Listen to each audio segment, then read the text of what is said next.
Welcome. You're listening to the Reprogram Your Mind podcast, and I'm your host, Todd L. Bowerly. You think between 60 and 70,000 thoughts a day. 98% of your life is controlled by habit.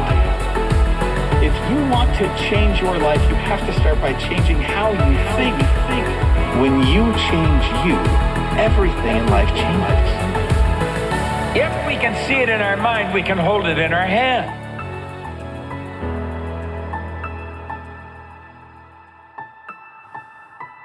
Welcome back, everybody, to the Reprogram Your Mind podcast. My name is Todd Bowerly. I'm a coach. I work with clients all over the world.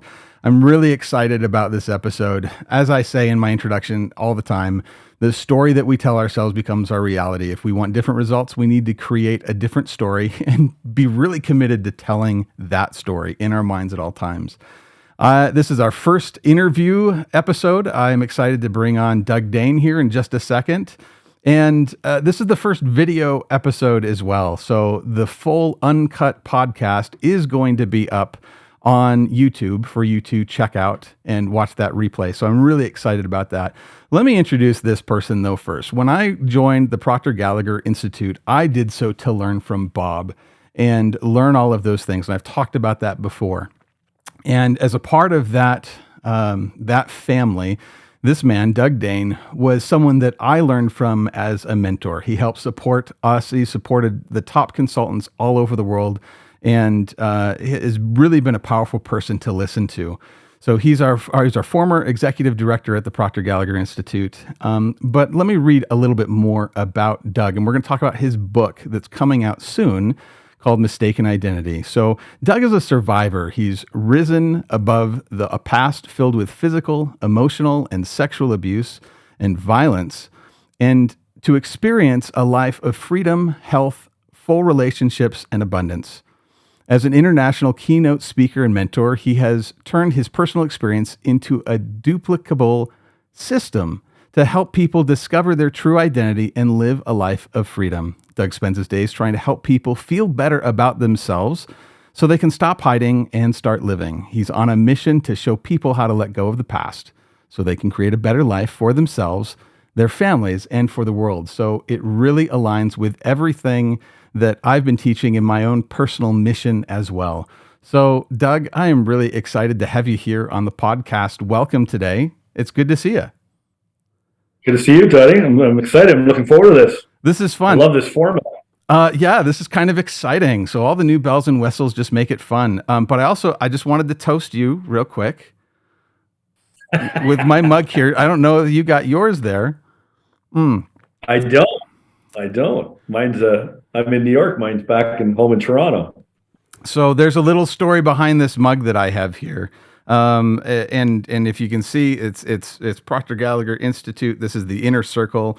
Inner Circle is a status that you qualify for with how well you were implementing Bob's teachings and being able to grow your business and impact the lives of other people around you.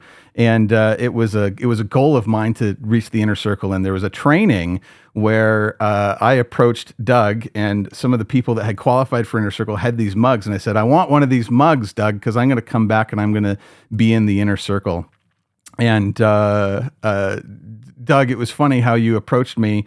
You came up beside me in training and you said, well, how long is it going to take for you to do this? And it was hard for me to give an answer.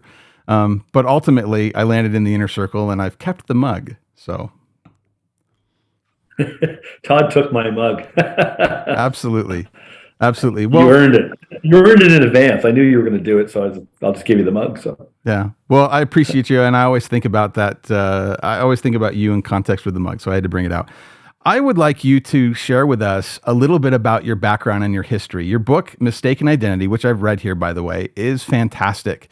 And I really appreciated the opportunity to get to know you better and where you came from. I knew some broad strokes of that, but not details.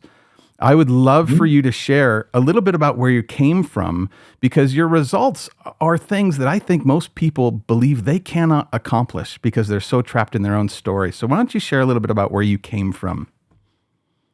Yeah, sure. I should tell you before I kind of give you the Coles Notes version on the story. the story I'm about to tell you now briefly was blocked out until I was 39 years old. And I went on a discovery or an investigation, I guess, to piece my story together, because my second marriage had fallen apart. Well, I actually, I'd wrecked it, I guess. Like I'll wrecked all my relationships.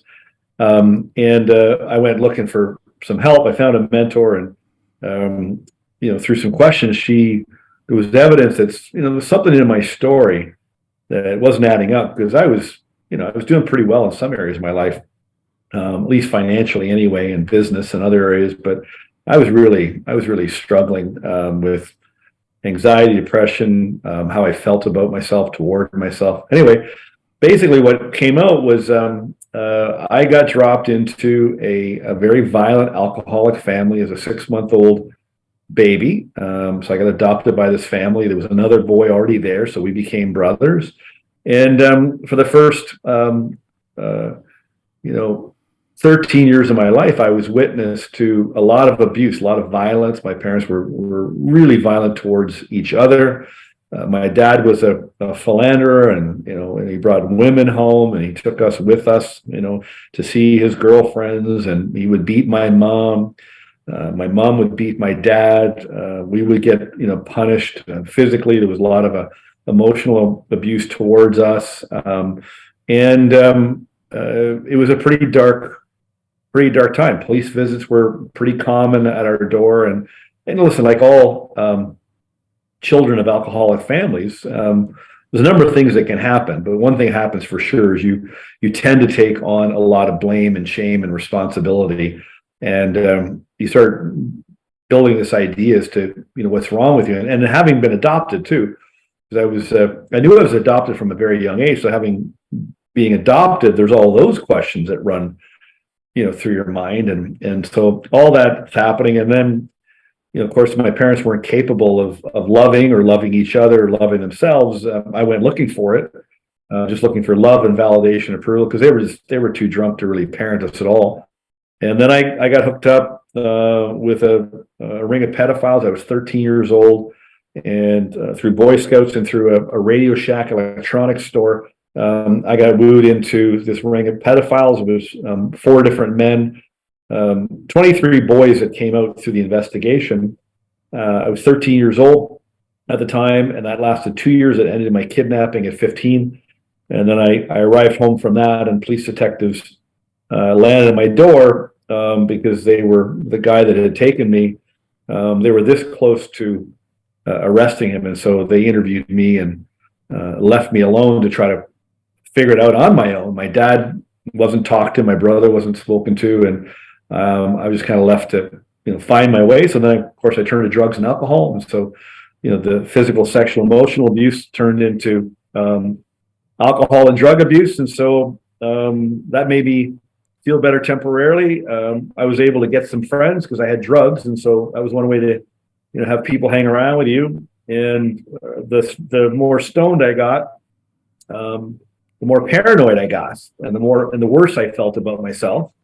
And so one day I woke up, I was working in a factory, and I got to get out of here, and I wanted to get into business. So I got into business, and a guy handed me a book, Think and Grow Rich, and I started reading that book. I started a couple businesses, and I failed miserably. I went bankrupt, landed on my feet at 25, racked up another $40,000 in debt after the bankruptcy, and then I got into a business, and I went to a seminar in 1989. There was a man teaching a seminar. It was called You Were Born Rich, a guy named Bob Proctor. I'd never heard of him before. And at that weekend seminar, I found out why I couldn't earn money. And I wanted to earn money. I grew up in a very poor family, but I went to school with rich kids. My street was just inside the border of the rich kids. All my buddies went to the poor kids' school, and I went to the rich kids' school. Now, I wanted what they had, and I wanted them to like me, but I didn't like them because of the way they treated me. And so I grew up with a pretty lousy attitude towards money and self-worth and value, people with money. And that's why I couldn't earn it. And so I changed my mind about money and earning it, and I started to understand how you actually do earn it. You earn it by providing service. And so I just went to work and decided I was going to be the top guy in the country with my company, and I did that in the next year. And so I spent, I don't know, 25 years in business, and it was 2001 when my marriage fell apart, and I started to piece the story together through investigation. I hired a private investigator. I met the police detective that interviewed me that night when I got home from my kidnapping. Police detectives, social workers, teachers, neighbors, family, etc., and pieced this story together. And I went public with it. I knew that if I told my story, it would normalize me. And so I went public. It was on the front page of a national newspaper. It was on television. It was in books. How long ago was that? When did you go public? April 2002. Okay, so a couple of years after understanding from Bob about your mind, you started to piece it together, and then you went public. Wow, what was that experience like? It was very interesting. I mean, I was really scared the morning the paper was coming. It was a Saturday morning, and I was just mainly worried about everybody that knew me in business, because I was known across the country because I was running a national division in the business I was in. And I knew a lot of people, and then of course I knew a lot of people locally that had a local reputation, and so I was pretty worried about what people would think. But then I picked up the newspaper. It was 8 a.m. I got back to my computer after grabbing a coffee in the paper. By the time I opened up my computer, there was 600 emails in my inbox. Oh my gosh! Half the people, congratulating me and thanking me for encouraging me for speaking up, and then another half, people telling me their stories. They started to, they were inspired because I went public. They started telling me their story and thanking me for, listening. And some people elected me the leader of eliminating child abuse. And so I was scared, obviously, but I knew it was the right thing to do. And then people started coming to me going, okay, how'd you do it? Like, because by that point, I had really released all the trauma, all the negative emotions. I had released a lot of stuff related to the people that abused me. So I'd let go of all the stuff towards my parents, the men that abused me. In fact, I even hired the private investigator to find the main guy that sexually abused me, because I wanted to find out what his story was. Something happened to him. Yeah. Because I was 13 and he was only 23. He was 26 when it ended. I was 15. And so he was just a young man, and I felt bad for him. I thought, I wonder what happened to him that caused him to do what he did to me, because everybody's got a story. But people kept going like, Doug, how did you, because statistically, I shouldn't have succeeded. I shouldn't have survived. No. And not only that, the recidivism rate on abuse is super high. As if you were a victim of child abuse, you are more likely to be a perpetrator of child and sex abuse. Absolutely. And same with, inheriting and adopting the alcoholic tendencies of my father and my mother. I guess in some respects, luckily, I was born, genetically, there's alcoholism in my family too, because my birth mom, but you just, I could have repeated that. And so people kept coming to, how did you do it? And I couldn't tell you how I did it. I knew what I did, but I couldn't transfer it to you where you could do it. So then I embarked on a mission to find out, okay, how can I transfer this to other people? Because I started looking up the stats. When I started speaking my story, I was doing research on statistics around trauma and abuse. And still today, it's upwards around 50% for men and women that have experienced some form of trauma or abuse. And one of my mentor's challenges is that you have no right to mentor people, guide people, tell people what to do unless you're walking the talk. And I was always the walk the talk kind of guy. Like when I left that event and I got into the business I got into and went to number one in the country, I wanted to prove to people I could do it. And so I went looking for a way to explain how I did it, where I could then transfer it to you. So 2002 was when the story came out, and it wasn't until it took me another 12 years because of my own self-image, how I saw myself in spite of how far I'd come. I kept minimizing myself and holding myself back and, making up excuses and alibis and, living in a victim mentality sometimes, stopping myself from pursuing what was really on my heart. And then it was 2013 when I met Bob Proctor again, and that's where you and I met. I got into this business of teaching this, and I went to see Bob. I said, I want to be a speaker. I want to share my story. I want to help people get unstuck, and I want to understand how to do it. He said, why don't you come with me, Doug, and build your reputation off my reputation, and really learn this, and then you could start speaking. And so that was a wise piece of advice, I thought. And so that's why I followed Bob, became a great follower, and became friends, and he mentored me and helped me. And then I figured it out.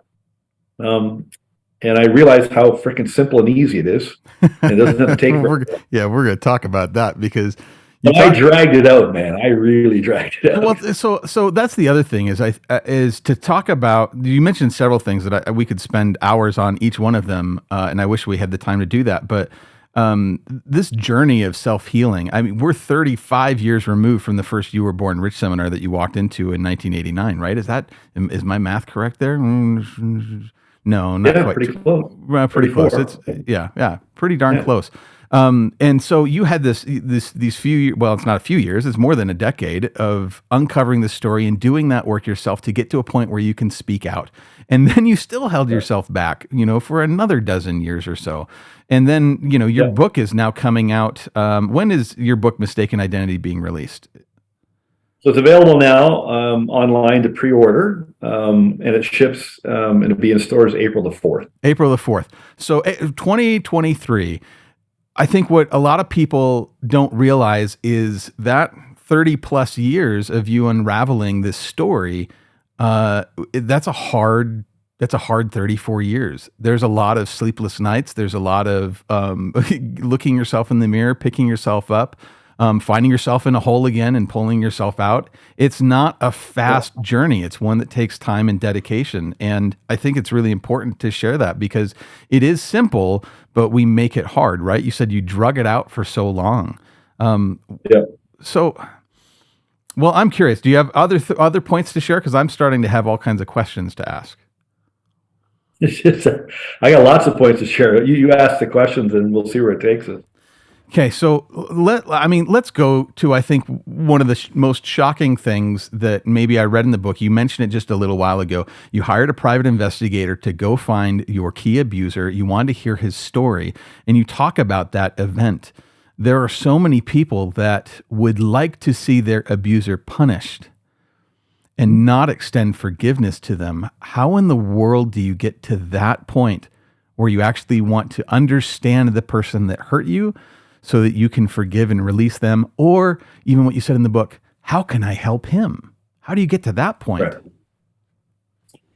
Well, I think the word you use is understanding.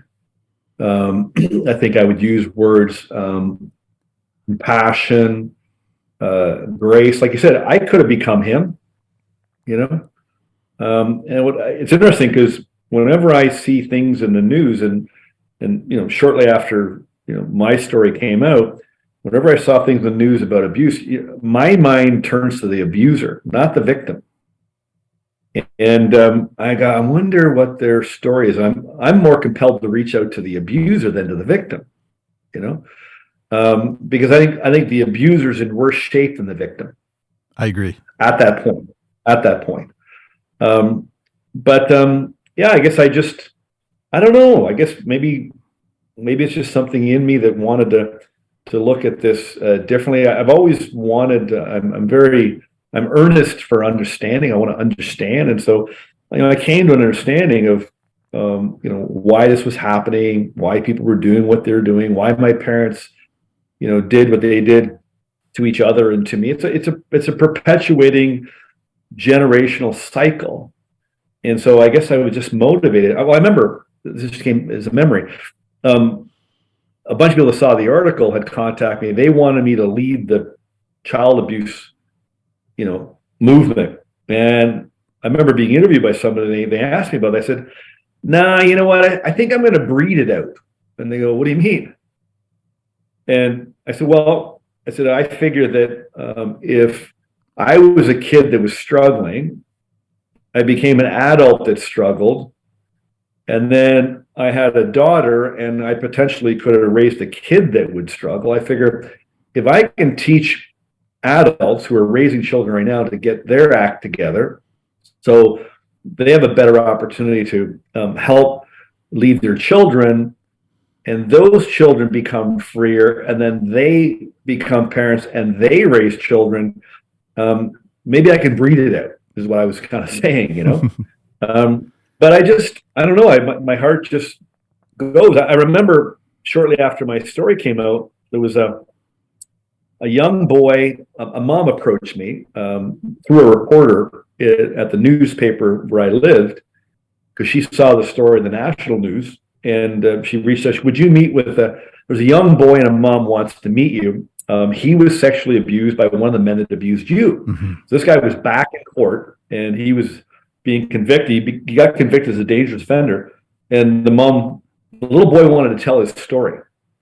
And you weren't allowed to, because he's 14, and so they were protecting his identity. But he saw my story, and he wanted to speak up. He was inspired by me speaking up. Well, they wouldn't let him, of course. Yeah. And when I met this kid, you know, he just like me, had a limp, clammy, sweaty palm, sweaty palms, head right? What's that? Sweaty palms, right? You talk about that Sweaty in the book. palms, yeah. It was one of your signs of your lack of confidence, right? You'd break out into a sweat, your hands would be clammy, and then you're worried about how people are thinking of you. And so when you meet this kid in the book and you go up and you shake his hand and he's got sweaty palms, you go, oh my gosh, this kid is me. Yeah. And so he helped me too, because he didn't want to be a victim, you know? But the system was making him out to be a victim. And I think a lot of victims remain victims because the way that we respond to the victim and what happened to them. And so I just changed my perspective on what happened. So what happened to me, it didn't happen because of me. It just simply happened to me, right. You know? And in the book, I write about adoption. I see it as a gift that I was adopted because I saved the little boy's life, because I survived and I'm thriving. But another little boy might not have. You know, and so it's just our whole problem, Todd, in the world today is perception and judgment. You know, we were taught to judge, and all of our judgment is based on primarily man-made rules. The rules are always changing. They're changing a lot these days. They're always changing. You can never keep up. You never measure up. And we judge ourselves and others against that. And we use that as our lens to perceive things. So I don't know, I just made my mind up. I just wanted to look at this differently, and I wanted to rid myself of judgment, because I spent my whole life judging me, and everybody else around me judged me. And I was sick of it. You know, I don't know that I've ever shared this with you, or we've had those conversations. My wife and I spent 5 years here in Utah working in group homes. We were therapeutic foster group home parents of adolescents that were teenage sex offenders, who are also victims. My wife has had some experience with sexual abuse. I was extensively sexually abused by a peer in grade school, my latter grade school years, 4th through 6th grade. And there's something about getting to the cause, like the real cause of what the issue is or what the problem is. What's the source of this pain, this frustration? And when you can stand up and face that source, you grow stronger and you release yourself from the cause of that pain. You become free. You talk about becoming free. And so, which Bob always taught us, we've got to go to the real cause of behavior. And so I'm curious, you clearly in all of this time, you've done a lot of personal growth work. You've had coaching, you've had mentoring, you've had therapy. I've had therapy as well, but I feel like there's differences in the mental health system versus, let's say, what Bob taught or what people that teach mindset focus on.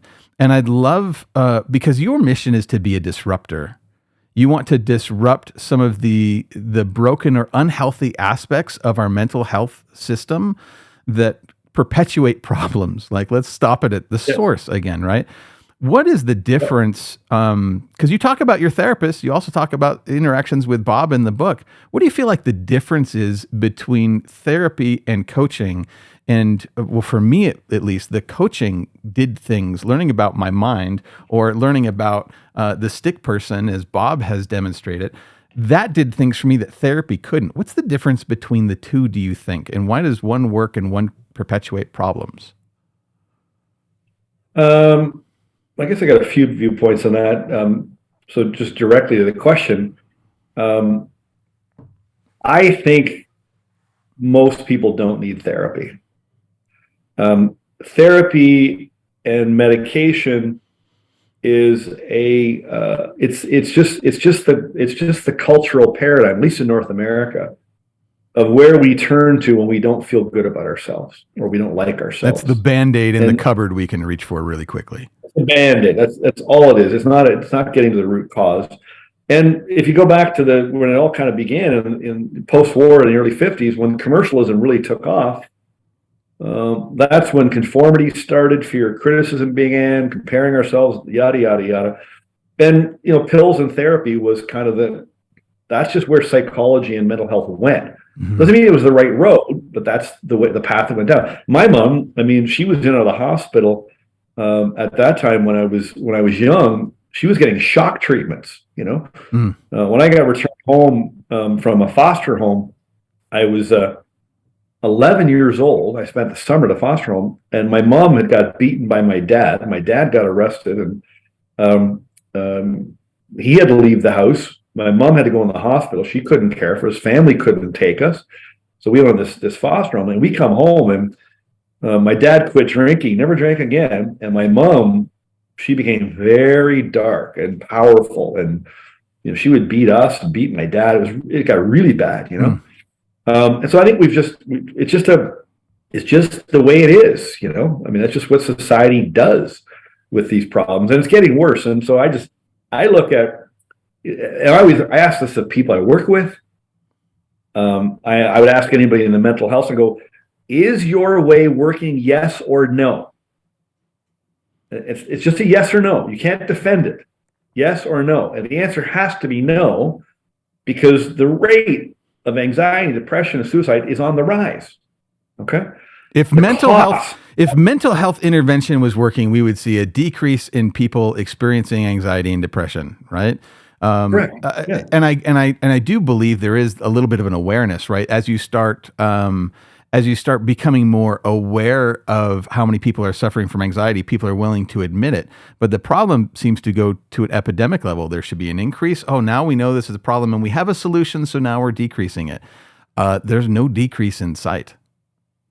No, and so if we look at recently, what's been going on is COVID is a great excuse to explain away our problems. Yeah. Okay. And I'm not minimizing anybody's problems. Don't listen. People are really struggling, suffering. But we've also, in our society, we've created this victim mentality, this poor me attitude, and that we're owed something, and the government or whatever should take care of us, and whatever runs through people's. I can't fix it. Minds. Someone else needs to fix it for me. Yeah, but what we don't realize, listen, here's the bottom line, in my opinion. The bottom line, so the book is called Mistaken Identity, all right? You're just mistaken about how you see yourself. You have an image and an attitude towards yourself. The bottom line is most people just don't believe in themselves, and they doubt themselves. And we've been taught as a society, if you're struggling, go ask people for advice. Well, listen, and God bless the people that are in the mental health care system and therapists. But I used to do a lot of volunteer work at shelters and like you, with young people. And I ran all these workshops for young people at shelters, try to give them life skills and my story, whatever. The number one profession that all of them wanted to get into was what? They wanted to be social workers. Mm-hmm. They wanted to be counselors, because they wanted to heal themselves by healing other people. Right. And we're surrounded with people that don't believe in themselves and doubt themselves. And then we go asking them for advice. And so, a lot of people are trying to help people. They don't really believe in themselves. And then we have another pressure that's mounting and growing and becoming even stronger. There's a huge compulsion to conformity. And we've been brought up with so much judgment. There's such a strong fear of criticism.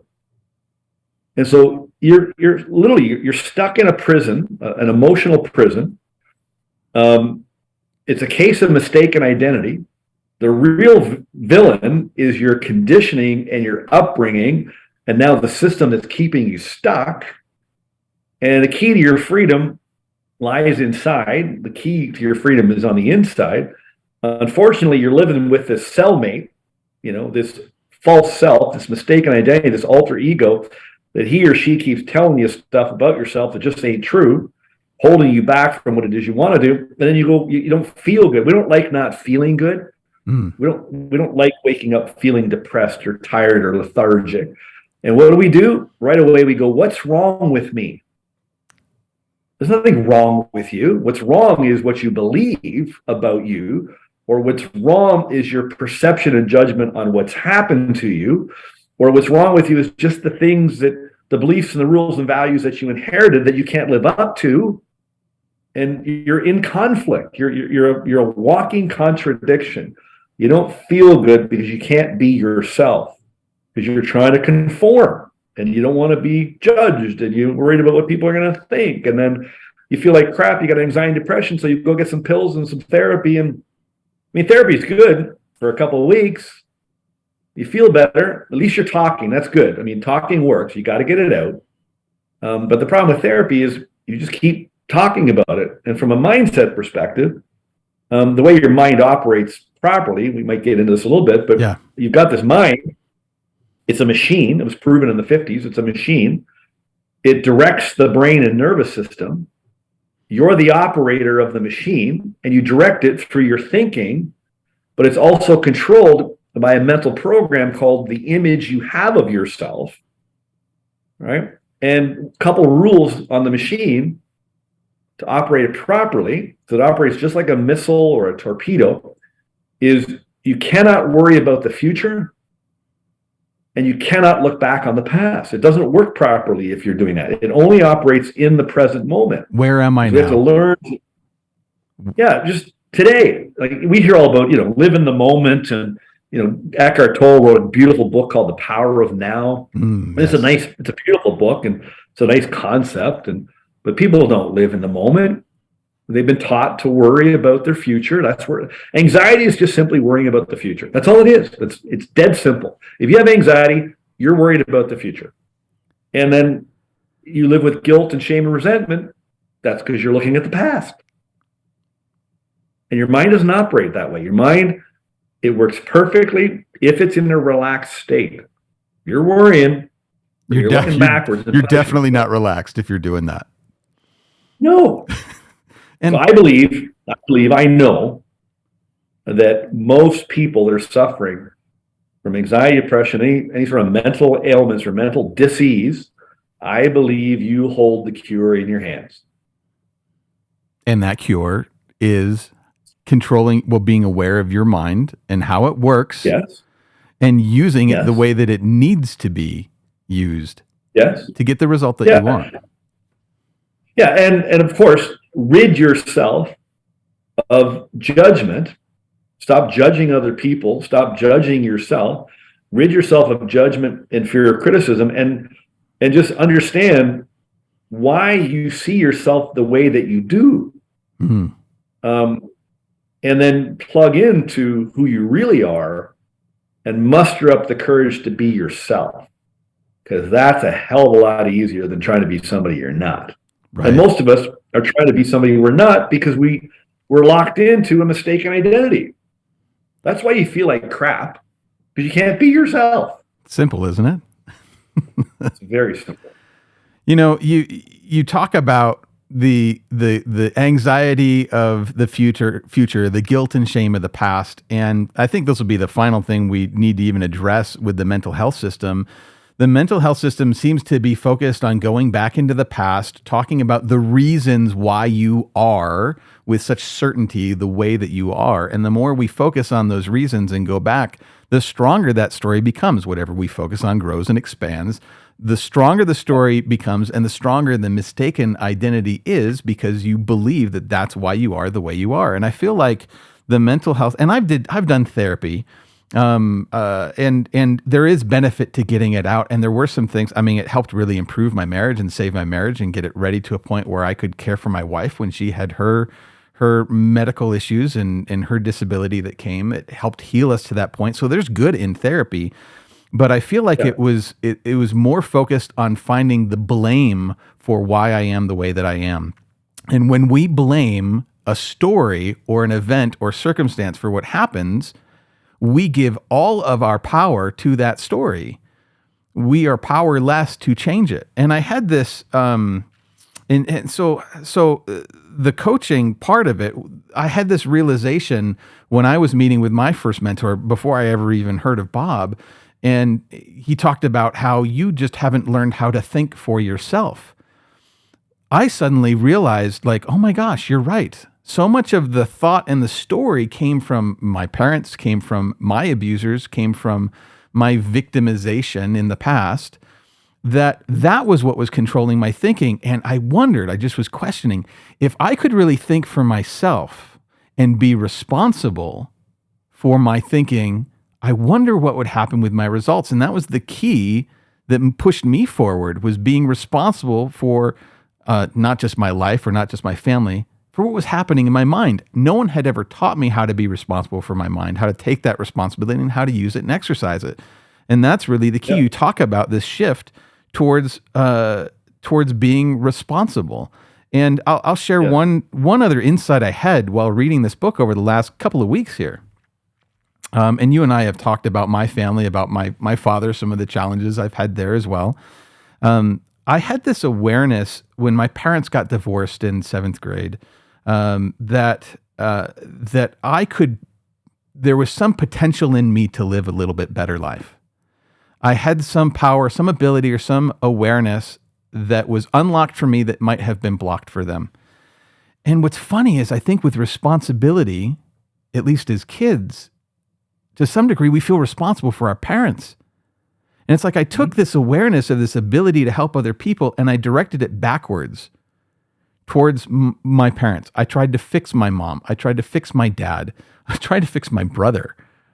Instead of realizing that awareness and the power, the responsibility was for myself. It was for my future and any future family and children that I would have and raise. And that's where we are really stepping into our power, because we're controlling what we can, which is our own mind and our own sphere of influence. What's your response with that? Well, I love what you said about it is your responsibility. I mean, there's a couple things that happen. For most of us, our parents were children in adult bodies. And like all kids, what we do is we blame. And so we dump the responsibility onto our children, because we're not capable as adults, as parents and stuff like that. But the good news is, the gift in your story is that it gives you all this wisdom and all this experience. One of the chapters in the book is called Poison. Mm-hmm. And I had a lot of poison dumped down my throat, not literally, but I swallowed a bunch of stuff that made me sick, in terms of what I was told and how I was treated. And in the poison chapter, it talks about a peacock. Yes. A peacock eats. There's poisonous plants that a peacock can eat that causes its feathers and its plumes to become more beautiful. And so, let me see if I can find it real quick here. The idea is that as humans, here it is here. Human beings have a unique ability, and only we have this ability. We have a unique ability to transform negative things into wisdom and thrive. But it's up to us to make that choice. It goes on here, talks about Viktor Frankl, author of Man's Search for Meaning. He was in a Nazi concentration camp. We have the ability to choose our perception. There you go. Beautiful little book. Yeah. So what's cool for you is that you've developed the awareness that you can look at that. And the key is we got to train ourselves to look for the gifts, because there has to be good if there's something bad, And if something's good, there has to be something bad in it at the same time. Okay. And we just got to train ourselves to look for the good. We have to train ourselves to look for the good, but I'm going to push back on this, and I want to push back hard. I agree with you, but I also am really interested in your articulation of this. I have a story. There was a woman that I was speaking to that wanted to work with me, and this was a breaking point for a reason why she didn't work with me. I did a little Facebook Live. This was years ago, where I was sharing from The Science of Getting Rich. And there's a chapter on gratitude in here. And obviously it makes sense that that it's wise to be grateful for all that was given us. And I'll just read just a little bit here, and then I'll get to my question for you. He says, it is necessary to cultivate the habit of being grateful for every good thing that comes to you and to give thanks continuously. Why? Because we're blessed by a power greater than us in our lives. And if we recognize that source and acknowledge it with an open heart and gratitude, we open ourselves to receiving more blessings. That makes sense. But he follows it up with this next sentence. Because all things, every single experience that we've had, all things have contributed to your advancement, to your growth, to your development. Your entire past has brought you to this point, and you have all the potential to make this moment whatever you want it to be, to design your future. Because all things have contributed to your advancement, you should include all things in your gratitude, even the things that have happened to you. Now, in my own life, when my wife was diagnosed with a brain tumor and had that removed, that changed our family. It was really hard. I don't recommend it to anybody, but it was this beautiful turning point and this catalyst for this growth and expansion in our lives. She's a better wife, a better mother. I'm a better husband. We have a stronger family because of it. And this woman that I was speaking with, Doug, she shared some of her experiences in her abuse from her marriages that I think your book, you talk about the bloody violence in your home. You talk about the sexual abuse. These were all things that she experienced. She was horrified that there's a potential that she could be grateful for those experiences. And her mind was not open to that idea too, because she was still seeing herself as a powerless victim. She didn't see the good in that. How in the world, Doug, do you find the good in what has happened to you? How did you come to that? Because it sounds not just crazy. Some people would say that sounds toxic to say that there's good in those things. Explain yourself. Yeah, there's no toxicity at all in what happened to me. My toxicity is, the shame I carried around because of it, feeling ashamed, or, telling other people they should feel ashamed for what they did to me or what they do to others, whether it's that's man the beating poison. A woman, or that's the toxic poison. That's the poison. Yeah. Listen, if that lady was on here with me right now, in a heartfelt way, people call me a heart ass. I got a big heart, but I'm very direct with people.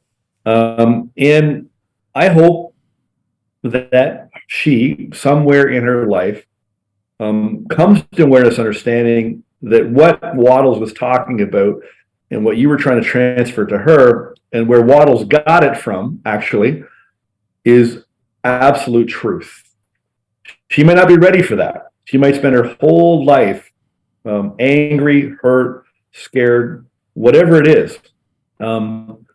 But one day, maybe while she's here, or maybe when she's gone, she will realize that she was wrong.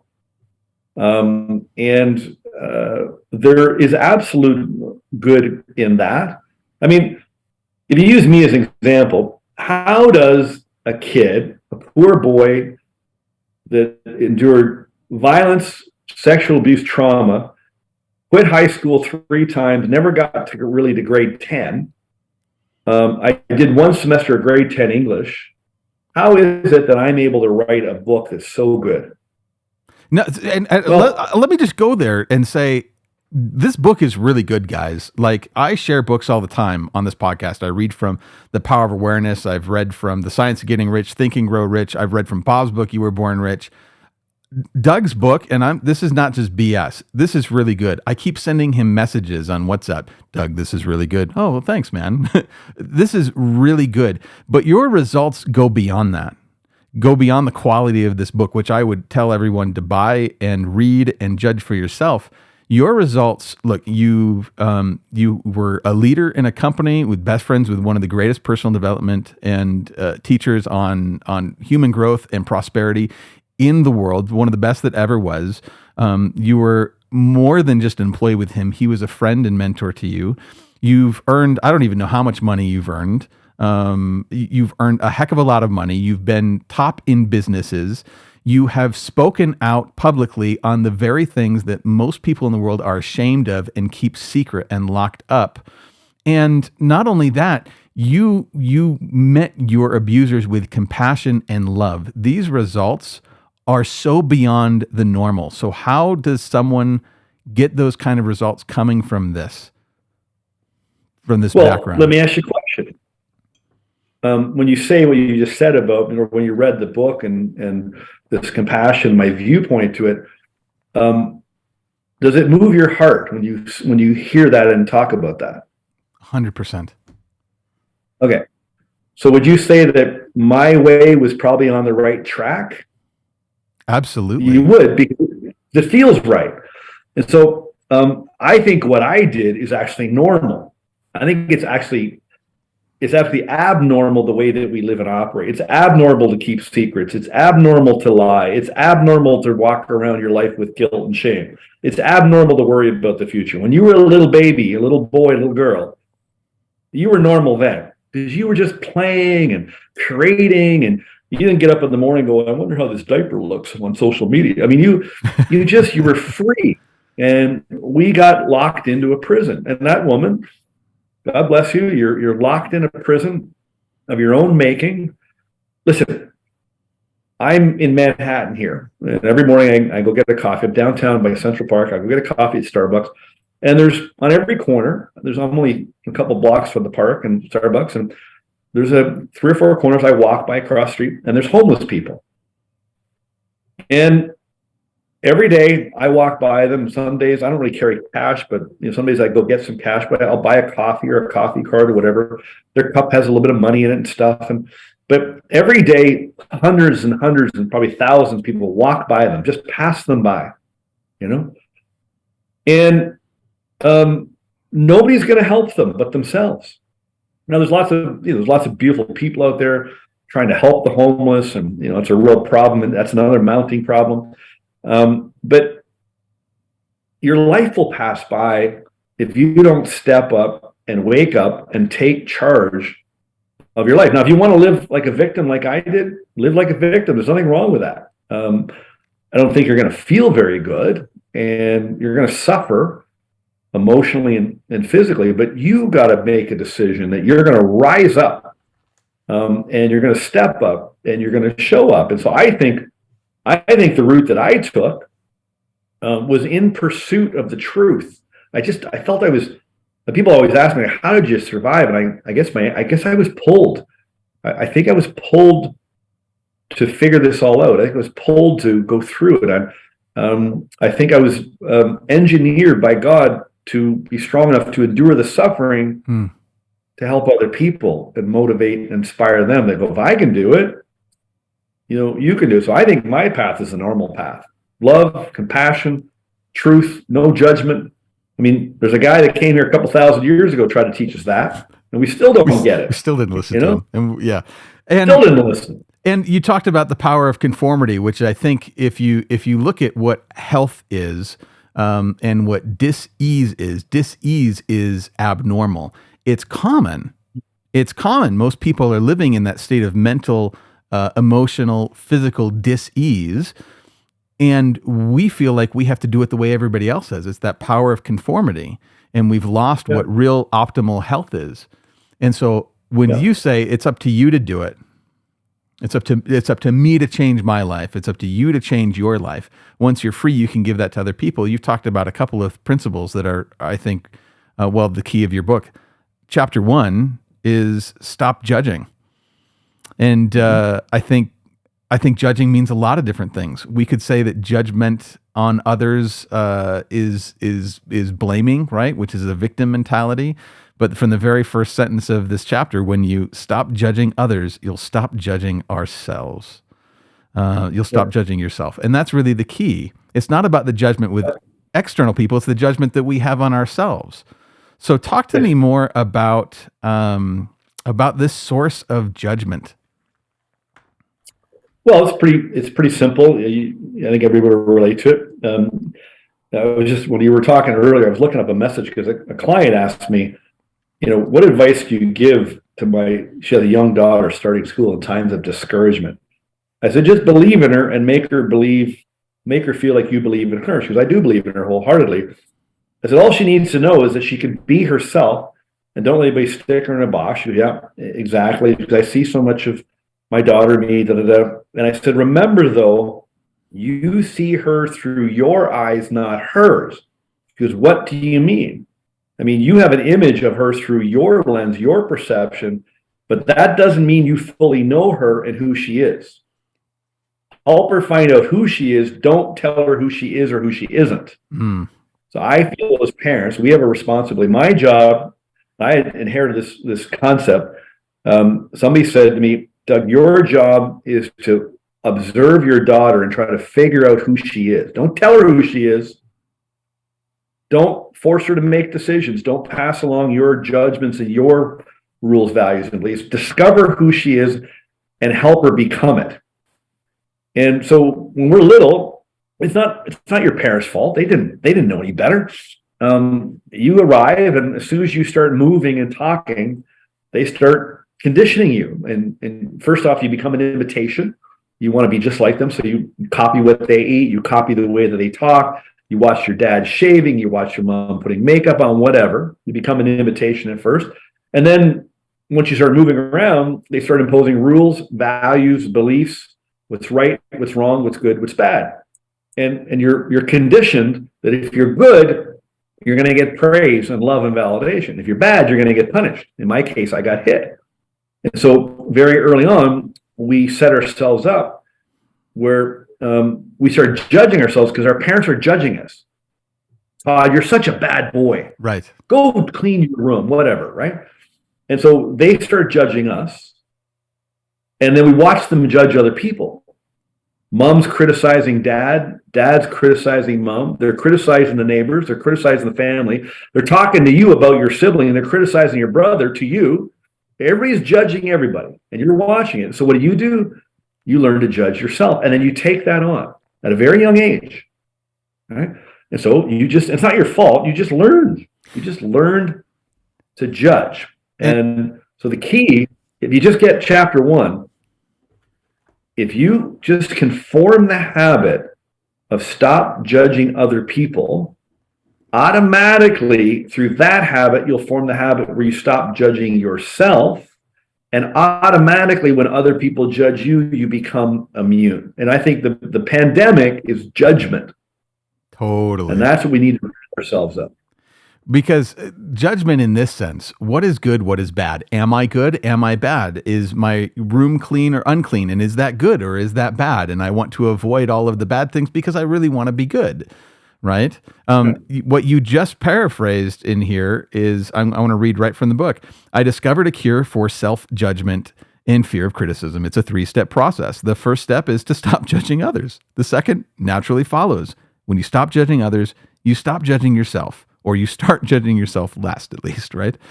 And you feel better about yourself. You become lighter. And that's where the third one comes in. Third is you become immune to what other people's judgment of you is, right? In each of these chapters, you've got 30 chapters in this book with each of these little stories and principles. You don't want people just to read this. This is not just another book, right? You have exercises to have people apply this. So there's 3 things that you've done at the end of each chapter. The first one is you want to create space for meditation to just clear your mind and focus on this new idea. You have, like in chapter 1, just the scripture, Matthew 7, 1 through 2, do not judge or you too will be judged. For in the same way you judge others, you will be judged.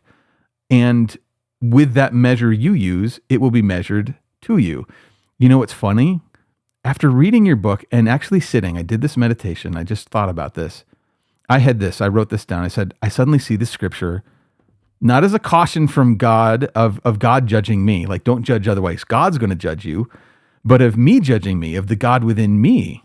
And that this is the law, that if I judge other people, then I must judge myself.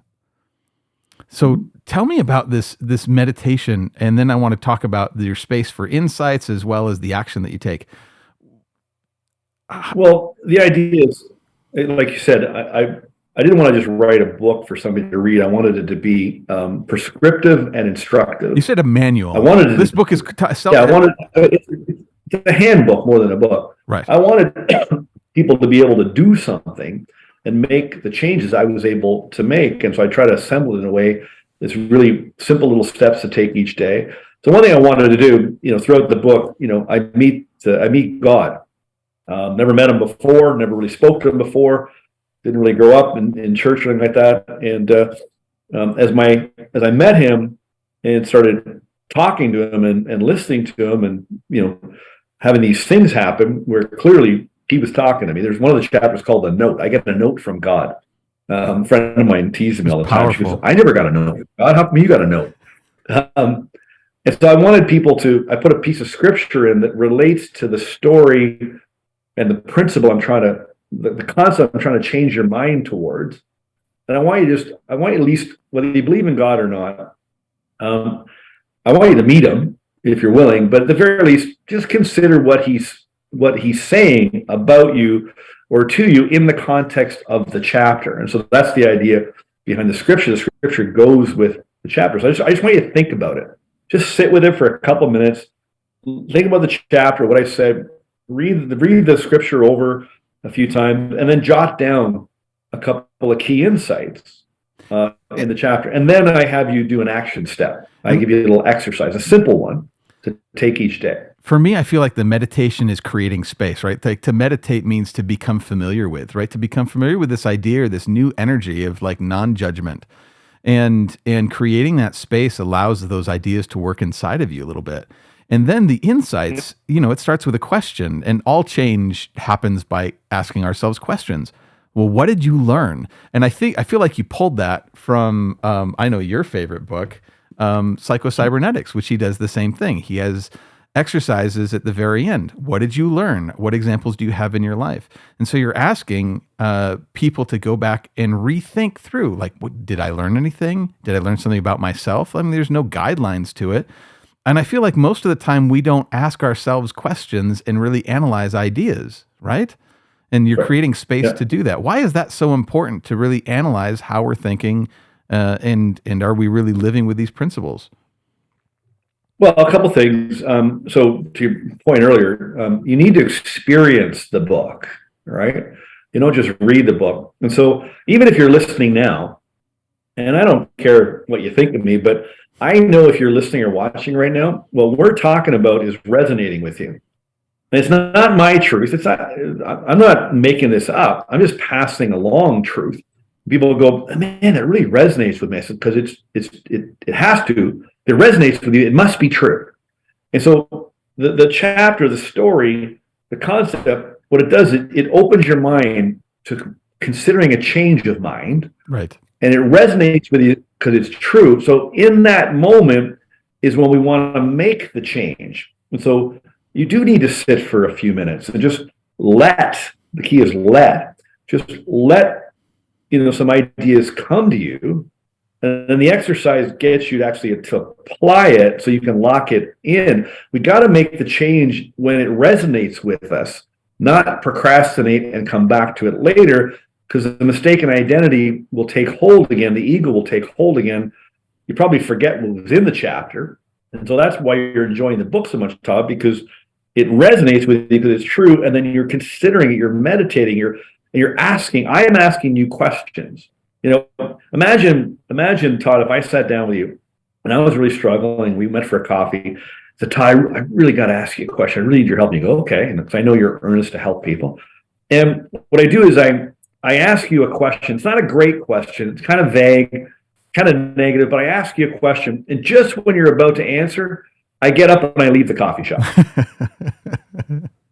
And that's what we do, right? We ask for help, but we don't listen. We don't wait around for the answer. And the way the mind works it only works, your creative imagination only works in a relaxed state. So you got to stop and you got to wait and relax and ask a question and go quiet and let the answer come to you. It might not come in now, and you don't need a lot of time. It might not come in those few minutes, but later on, when you're relaxed, you might be in the shower, driving the car, playing sports, whatever, it'll come to you. I want to articulate. That's the experience. I want to articulate this in just a little bit of a different way. And for those watching the video, you've got the opportunity to see the stick person here, Bob's stick person, but I'll explain it to you as well. So I've talked about the stick person before for people listening with audio only. It's just a graphic representation of how our mind works, right? It's two circles that are joined together. You've got a mind and a body. The mind is the bigger circle. The body is the smaller because the mind's the master. The body does whatever the mind tells it to. But you have two parts to that mind. You have the conscious thinking mind and the subconscious mind. And unfortunately, the mistaken identity that we're talking about, Doug, the title of your book, the image of yourself, the way that you've been thinking, it runs like a record player in your conscious thinking mind over and over and over and over again. And that's fed from your subconscious mental programming. Those ideas and thoughts are pushed up from the subconscious and you think about it. What you're doing when you're saying meditate, you're trying to clear out space. You're trying to get the needle off the record, to have some space, to have a new idea sit there long enough. And the process of using your creative imagination or your intellect or your reasoning or your memory to ask yourself, like, what did you learn? How can I apply this? It causes your mind to work on a new idea. With enough time and enough space, you start to get emotionally involved with it. When you get emotionally involved in those ideas, your subconscious starts to change. And I was asking, man, I don't know if it was a call with you. Maybe it was a call with Arash. I was asking, how do you accept an idea? How do you accept an idea faster? And then I had your voice come to me and said, when you have a good question, you should write down the question and ask yourself the question, see if there's an answer. And I wrote down the question, how do I accept an idea faster? And the answer came to me almost right away, because the process of writing it down cleared my mind. I got emotionally involved with it. And then I hung around listening for the answer. And the answer was, put the idea into action as soon as you can. Yes. And so you have the final part of every chapter is action. How here are just a couple of suggestions, 2-3 suggestions on how to implement that idea into action. If someone gets this book or listens to this or hears this information and doesn't put it into action, what happens, Doug? Not much. You'll put the book on the shelf, or maybe you'll give it away or whatever. I think we always get something from books, whether we realize it or not. Now or down the road, I think, these ideas, they go into our subconscious and they manifest later on down the road, I think, to some degree. I guess the key is, like I always say, is your way working, yes or no? Are you getting the results you want, yes or no? Do you like the way you feel, yes or no? And so if your way is not working, there's definitely a faster way. And so, like, I wrote this book because I wanted people to experience, transformation quickly. I don't want, like, time's run out. I'm 59. I mean, I'm about halfway through my life here, and so time's running out. And I just wanted to. I took way too long to figure this out and to apply it. I want people to do it quickly. But if you do take a little bit of it's all cause and effect. Like, primary law that governs everything in our life is cause and effect. And, as it relates to your mental well-being and how you feel about yourself, you're not going after the cause. Therefore, the effect does not change. But if you take a little one action step towards transformation, toward a new way of thinking and feeling, you're going to get a reaction to the action, and it's going to change course. And it might change my course just a little bit, but I was going on this trajectory. Just a little change takes me that way. And that's what happened to me, So either way, there's beneficial value to the books that we read. But I think if you're going to spend, this is not a long book. It's about 2.5 hours cover to cover slowly. It's not a long book. Took me a little longer than that. I'm a slower reader. It took me a little longer than that. Initially, just to read it cover to cover, but why spend the time to go to the store to buy a book and then to read the book and then not experience it? Like, I just wouldn't buy the book. Like, don't buy my book unless you really want experience. I'd rather see you, I don't know, give your money to the homeless or something. I don't know. Well, I want to share some examples of action just from this first chapter. And Sure. I didn't want to do these. I sent you a message after I read it. I'm like, I don't want to do these freaking exercises. There's something that I'm resisting right from it. But number one, make a list of things you judge yourself for. I didn't want to look in the mirror at that. I didn't want to take that responsibility. Number two. Well, hang on. But you're doing it anyway. But I did it. Well, I've learned. The only difference, I want you to write it out, get it out of you onto the piece of paper. But the reality is, whatever comes on the paper, you're doing it anyway in your mind. So I'm just trying to get you to put it on a piece of paper. Well, and you know what comes to me is the reason my resistance was there, and I think anybody's resistance to doing some of these exercises, if they're in that phase, like, we don't want to admit that we're harming ourselves. We don't want to admit that we're using our power incorrectly. You're right. Why I'm judging myself for all these anyways. What's the harm in being honest or transparent with myself about what I am doing? If I see what I am doing, I might not want to do it anymore. And that's the freedom of it. So, like you said, the second thing here, pick one thing from your list of however many. And I had like a list of 20 things. Decide you're going to practice letting go of it each day. And then the third exercise here, which is just as difficult, I think, make a list of the people in your life whom you judge, and pick one person and decide that you're no longer going to judge them, and practice starting today. You know, I did that with my wife. My list of judgments, it's super long. The list of people that I judge, maybe not as long. But I realized how every little behavior, every little thing was said. There was some micro judgment going on. Not like she's a good or bad person, but this was just the right thing to say or the wrong thing to say, or the right thing to do or the wrong thing to do. And it's been really hard to consciously focus on stopping the judgment, because I didn't realize how automatic it was. Well, and I started with that because later on, as you go through the book, you're going to start to see all the ways that you're creating conflict in your life, on the inside and on the outside. And this is the starting point, you know? And so we want to feel better. We want to enjoy our life. And the reason you're not enjoying your life, you don't feel very good about yourself or your life, is because of what's going on inside and the conflict that's been created. And so the truth shall make you free. We got to get the truth out. So we can free ourselves from this emotional prison that we're in. And some of the lessons, I guess for me, I thought the exercises were easy, but they would be hard for some. But you know, if you want your life to improve. So hang on, they're easy for you because, again, like I said in the very beginning, this has been a 30+ year process of you to get to this point. And you, in fact, at the very end, the check out your view chapter 30. You start with a quote from Confucius: "Life is really simple, but we insist on making it complicated." When you read the above quote, I imagine what you might be thinking: life is hard. I don't make it hard. And that's really our perception and our judgment of life. You have unlearned that, and it took time to do that, right? Yeah. There was a question I was going to ask you that just came back to me. I think that most people in professional and personal growth and development in the healing journey, we're looking for a large emotional impact to change things. Bob taught us there's two ways to change this subconscious conditioning. There's an emotional impact, bam, something happens and it alters the conditioning.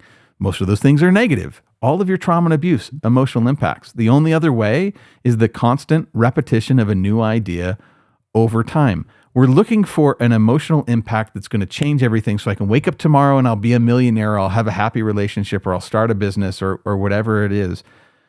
Talk to me about the benefit of going through small changes over time.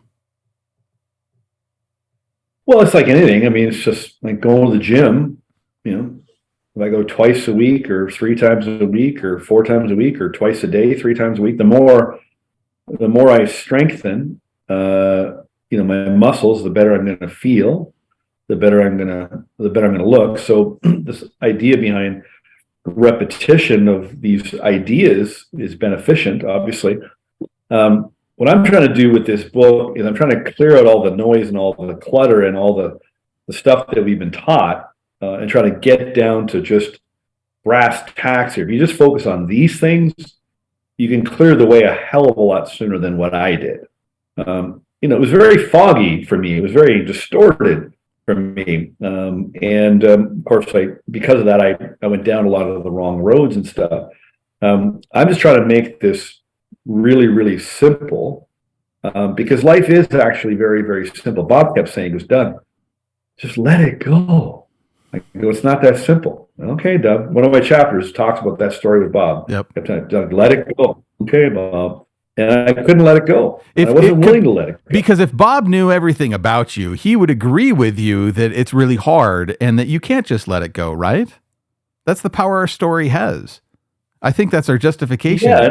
That's our resistance And to I would it. say that. In fact, I didn't say this to him until later on. I set out to prove to them that he didn't know what he was talking about, because he didn't go through what I went through. Yeah, he grew up in Depression era, and Dad went off to war, never came home, and he drank and blah blah blah. But he didn't suffer like I suffered. He didn't go through trauma and abuse. It's different. "Okay, Doug, whatever you say." And I was going to prove him wrong, that he didn't know what he was talking about around this self-image, and of course I was wrong. And later on, I told him that story, and we laughed, and he just kept telling me, "Doug, let it go. Let it go. It's not that simple, Bob." "Okay, Doug, whatever you say, just let it go. Let it go." When he says it's so simple, yet it's so misunderstood, I really now get that.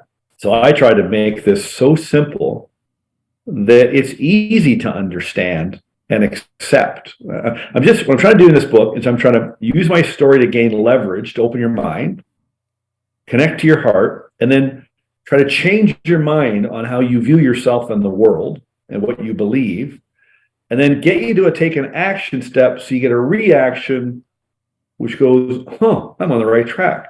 I try to get you to do that every day. Each one's a little bit different, a little bit of a step. So you can see what's called the beneficent cycle. But it does take the repetition for sure. I just now know, having struggled and suffered, all these years trying to figure it out, that I didn't have to take so long. And so let's talk about some very clear and simple action that people can get. So we're going to put some links in the comments in the show notes here that you guys can follow through. First off, the book is available to pre-order, comes out April 4th. So you can order that on Amazon. I'll get an Amazon link in there as well. But you have some other things that are going on that are a little more timely for pre-release leading up to that. Why don't you share about that opportunity to get involved sooner, by the end of February here? Yeah. So what I wanted to do is as I said, in order for this to really work quickly for you and make change, you've got to experience it. So I got this idea that I'm going to run a clinical trial. You know how the drug companies run clinical trials? You do drug trials and stuff. So I'm going to do a clinical trial with the book. I'm calling it a transformation trial, for lack of a better term right now. And what I'm inviting people to do is you'll get a pre-copy of the book. For anybody that goes through this, I'll get you a signed copy.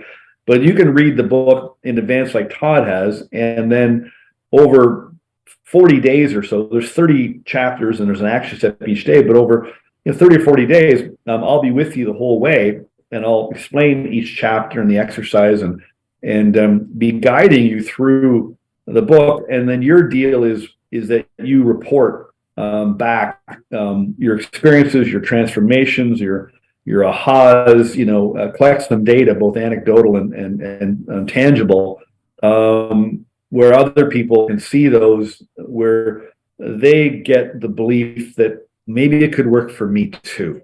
Mm-hmm. And so that's going to start late February. And so all you got to do is you pre-order the book, you'll get on my email list, and I'm going to invite people to participate in that. Then we'll launch the book on April 4th, which is just on the heels in the US, on the heels of Child Abuse Awareness Month in the United States. We timed it for that. Yeah, I mean, obviously, I want people to pre-order the book because I need to get the attention to the message, and I want people to experience it in advance, so that'll cause more people to get the book. And I'm not here to sell a book, folks. I told my publisher, I said, I do not want to write a book to sell a book. If the book is lousy, scrap the book. I'll walk away. I'm not here to write a book. I'm here to get a message out to people through the book. And so I want people to experience that for themselves, and I'll guide you and support you along the way as you do that. And then you'll tell other people. And this book, I got to say, I'm really proud of it. It's really, really good. I was taught very, very well. I'm an exceptional student. I'm a good listener. I'm an intelligent follower. And I think I've been able to translate it in a way that you can follow it too. And so that's basically what's happening right now. Yeah, that's awesome. It's really exciting. So I think you had said by the end of February, is that like by February 20th or something like that? That's going to start? I think it's February 20th is the date we're going to, I'll be running a couple live calls online, and I'll be emailing people to invite them to hear what the trial is about and how it's going to work. And then people can volunteer for it if they want. And then also you mentioned a newsletter as well. We can put a link in there so people can stay updated. Where's the best place to follow you online? Just anywhere. Just type in Doug Dane, D-A-N-E, in Google, Facebook, Instagram. My website is dougdane.com. You'll find the book right at the top at the home page there. Todd's got the link to the actual book page, but yeah, if you just type in Doug Dane anywhere online, you'll see me come up, and you can find me pretty easily. And if you want to follow me on social and start chatting and communicating, I'd love that. And I'd love to hear what the book does for you. So.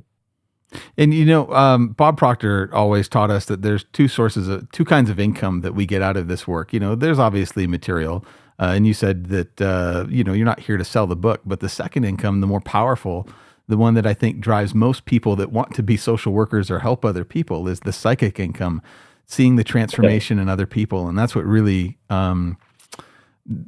does it for me, because I know how stuck I was, just the way you were saying. I know how stuck I was, and I love seeing people get unstuck and hearing those stories. So, feedback in this kind of work is so powerful, and we just love to hear those stories. So please feel free to reach out and share. You can review this episode as well, or share this episode. In fact, that's the thing I would ask you guys is as you're listening to this, if this episode has impacted you in some way, you have to take some kind of action. I don't care if it's buying the book. I don't care if it's talking with me or having a consultation with me or getting into Doug's clinical trial. What you can do is you can think of someone else in your world that needs this kind of message, that needs to be pulled or guided out of the prison that they're stuck in. Share this episode, share this video with them, just out of love, just to help them grow in their mind. That would be the most powerful thing that you could do. And it takes only a second. In fact, as I'm talking, I know that you're thinking of someone that needs to hear this. So just pull out your phone and send them the episode, send them the link to the YouTube video, and help change someone else's life. So Doug, I really appreciate it. Do you have any other closing thoughts? Or I guess I suppose I would ask, what's next for you? You're about to launch this book. Where do you see this going? What are your actually, you know what I would love you to share? Can you share your mission that you have, or some degree of your mission of why you're doing this and what you hope to achieve? Yeah. Listen, too many people are struggling in life, more so than ever. They're frustrated, they're anxious, they're worried about their future. They continue to struggle. They're raising children that struggle. And I think it's just wrong that people are having to endure that. And so I'm just on a mission to get people to understand this mistaken identity and why you see yourself the way you see yourself, and let go of this story and this past that's holding you back, and take charge of your own life and write your own story. Take agency over your life. And create a new story. I just want people to feel better about themselves, so they can do better in their life and in their work, they feel better, and then they can help other people do the same. And so I want to get out, and I want to get this message out any way I can, speaking and writing and podcasting. Anybody, if you're listening and you know somebody that needs to hear this message and you have an audience, you want me to speak, I just want to get this message out there. I'm really inspired by Gandhi. Gandhi's one of my mentors, and I study him more and more. And he got 200 million people, 200 million minds to coalesce into a single idea. And I have an idea here in this book, and I want to get as many millions of minds to coalesce into a single idea. So, we have a better world. And that's the mission that I'm on. And I will take that hill. I've been mustering up the courage and the strength to fight that fight, deal with resistance, and really, go to work and do this work, and just do whatever I can while I'm here. And I really believe, I know God is guiding me, and He put me through all that abuse and trauma and struggle and all these years to prepare me for this. Now I'm ready.